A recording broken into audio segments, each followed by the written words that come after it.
మెరుగైన మౌలిక సదుపాయాలు అందించడానికి గ్రేటర్ తిరుపతి మున్సిపల్ కార్పొరేషన్ను ఏర్పాటు చేయడానికి 65 గ్రామ పంచాయతీలని తిరుపతి మున్సిపల్ కార్పొరేషన్లో విలీనం చేయడానికి ప్రతిపాదించారు అధ్యక్ష.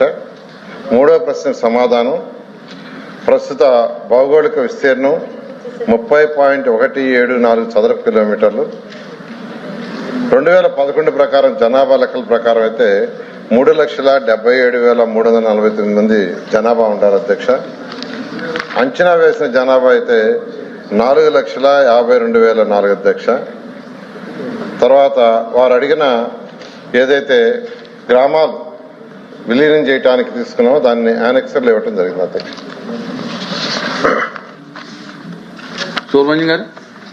మంత్రి గారు, గత 10 సంవత్సరాల నుంచి మా మున్సిపాలిటీలో ఎన్నికలు జరగకపోవడం వల్ల సెంట్రల్ గవర్నమెంట్ నుంచి వచ్చేటటువంటి ఫండ్స్ ఆగిపోయినాయి, ఊర్లో అభివృద్ధి ఆగిపోయింది.